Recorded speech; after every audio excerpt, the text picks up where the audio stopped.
Sir, maawa po kayo. Huwag po. Sige na. Right na kita. Diba?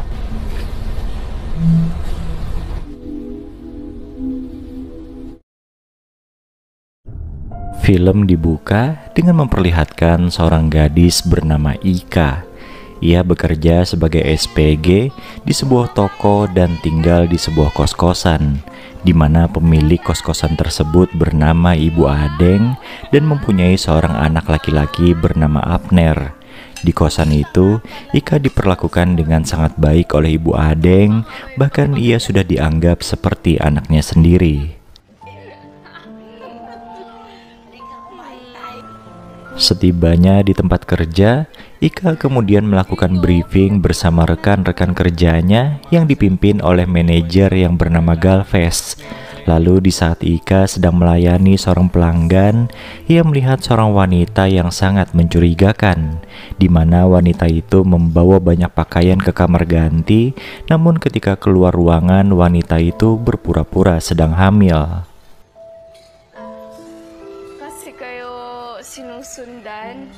Ika pun mencoba untuk menegur wanita yang ingin mencuri pakaian itu, namun wanita tersebut malah emosi dan memakinya. Suasana pun menjadi kacau dan tak berselang lama, datanglah Galvez yang mencoba menengahi keributan tersebut. Karena tidak terima dihina oleh wanita itu, Ika lantas menggeledahnya secara paksa. Dan terbukti, wanita itu telah mencuri beberapa lembar pakaian dan disembunyikan di balik perutnya. Sesudah kejadian itu, mereka pun kembali bekerja seperti biasa. Di hari yang berbeda, Ika kembali mendapatkan seorang pelanggan yang menguji kesabarannya, di mana ia harus menghadapi pria tua yang suka mencolek-colek tubuhnya. Namun karena dinilai tidak ramah pada pelanggan, Ika kemudian ditegur oleh atasannya Galvez. Di kantornya, Galvez kembali mengingatkan Ika untuk selalu mengalah kepada pelanggan, dikarenakan pelanggan adalah raja. Ika lantas mencoba untuk membela diri, namun tak digubris oleh atasannya itu. Melihat posisi Ika yang tersudut, Galvez selalu memanfaatkannya. Kesalahan Ika akan ia maafkan asal bawahannya itu bersedia untuk menyervis pentungannya.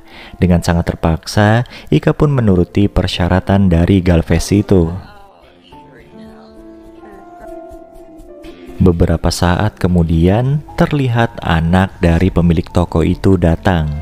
Ia bernama Dev. Di sana pemuda itu langsung menemui ayahnya yang berencana akan menyerahkan seluruh kepemilikan toko itu padanya. Semua itu dikarenakan ayahnya Dev sedang sakit dan harus mendapat perawatan intensif.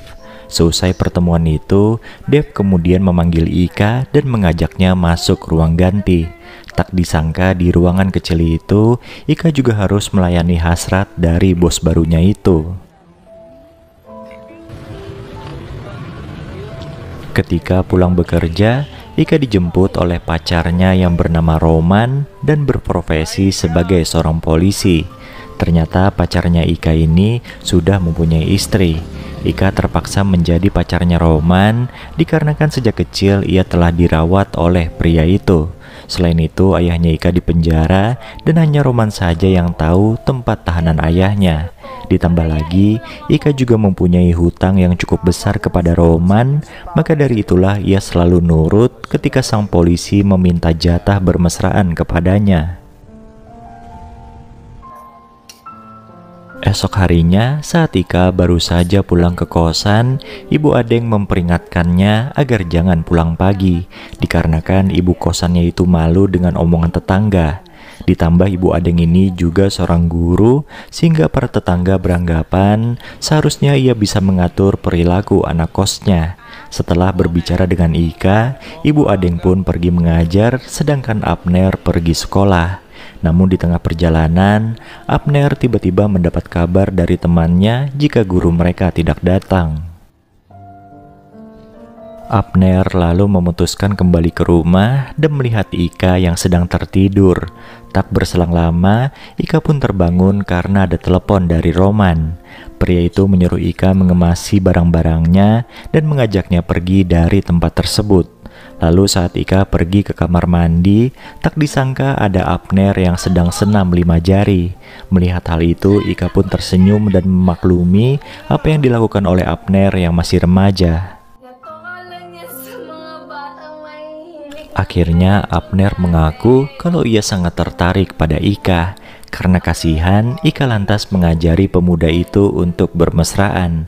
Tapi karena Ika saat itu sedang datang bulan, pelajaran mereka hanya sampai cium, raba, dan servis pentungan saja.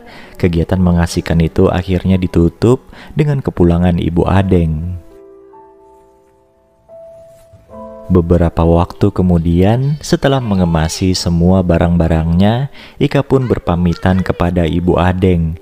Ia akan pergi agar Ibu Adeng tidak lagi kepikiran dengan omongan para tetangga. Dengan berat hati, Ika meninggalkan Ibu Adeng yang sudah dianggap seperti ibunya sendiri. Singkat cerita, tibalah waktunya Ika untuk pulang bekerja. Roman datang mencari Ika dan menanyakannya kepada Galvez. Tanpa banyak basa-basi, Roman langsung menghajar Galvez dikarenakan ia tahu pria itu sering berbuat tidak baik kepada Ika. Di tengah-tengah huru-hara, terlihat ada seseorang yang menyelinap masuk lewat pintu belakang. Ternyata itu adalah Ika. Dengan sengaja, ia membakar panel listrik yang menyebabkan seluruh toko kebakaran.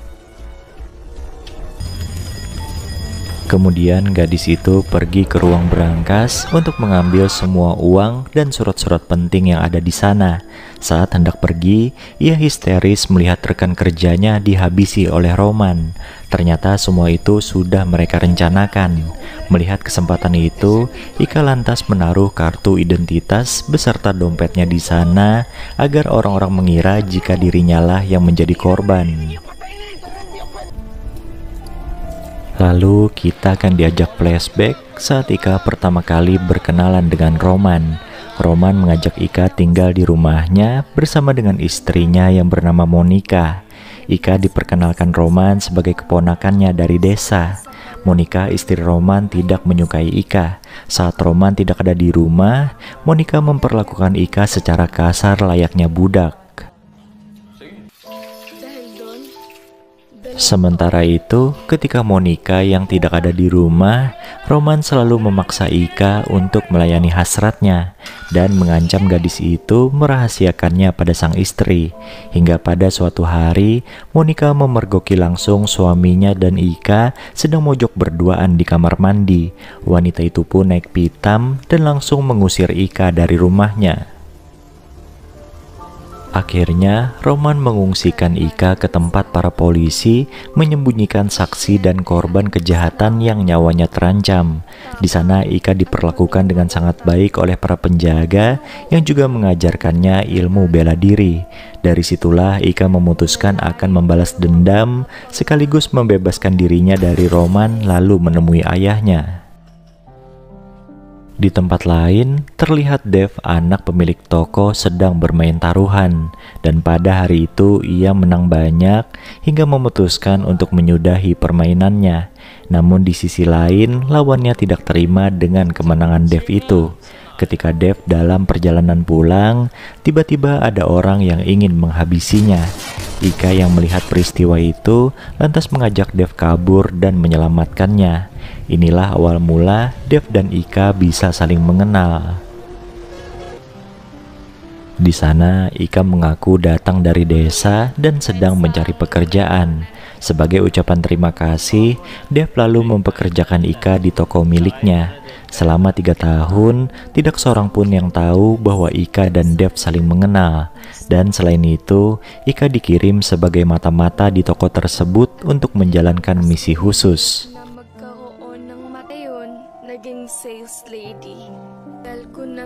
Ia menjalin hubungan dengan Dev bahkan bertahan dengan Roman pun merupakan bagian dari rencananya. Perbuatan Ika yang ribut dengan pelanggan juga merupakan tindakan yang disengaja. Semua itu Ika lakukan agar ia dipanggil ke kantor bosnya agar tahu tempat berkas audit dan posisi berangkas yang disimpan. Rencana pembakaran toko merupakan rencana dari Dev agar bisa mendapatkan uang asuransi untuk menyelamatkan perusahaannya dari kebangkrutan.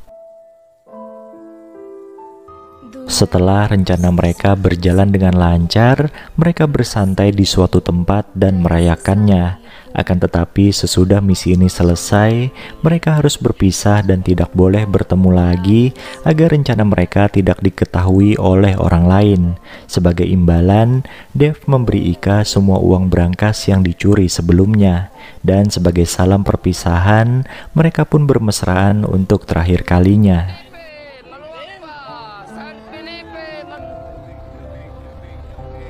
Kita pun kembali diajak flashback ke masa lalu di mana ibunya Ika berselingkuh dengan seorang pria. Dan pada malam harinya ketika ibu Ika sedang tidur, tiba-tiba pria selingkuhannya itu berniat memperkaos Ika. Beruntung ayahnya Ika datang menyelamatkannya dan terjadilah perkelahian di antara mereka.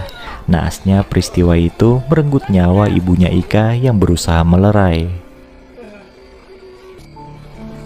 Dengan penuh amarah, Ika pun menghabisi selingkuhan ibunya itu. Tidak rela anaknya masuk penjara, ayahnya Ika lantas berpura-pura kalau dirinya lah yang bertanggung jawab atas kejadian naas itu. Ia pun ditangkap polisi dan polisi itu adalah Roman. Roman yang mengetahui kalau Ika tidak mempunyai keluarga lagi, lantas memanfaatkan situasi dengan membawanya pulang ke rumah.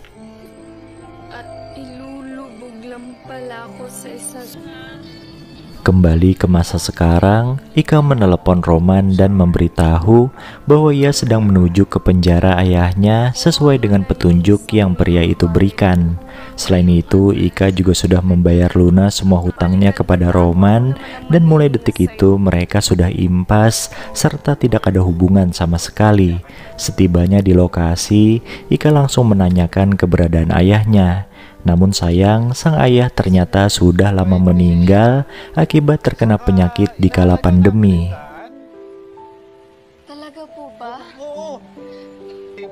Mendengar hal itu, Ika sangat sedih karena belum sempat bertemu dengan ayahnya. Ia juga marah pada Roman karena tidak jujur serta memanfaatkannya padahal ayahnya sudah lama tiada. Beberapa waktu kemudian, Ika bertemu dengan dua orang pria yang membawakannya sekantong jenazah. Dan ternyata itu adalah jenazahnya Roman. Ika sengaja menyewa orang lain untuk mengeksekusi Roman sebagai bentuk pembalasan yang ia terima selama ini. Dan setelah itu, film ini pun selesai.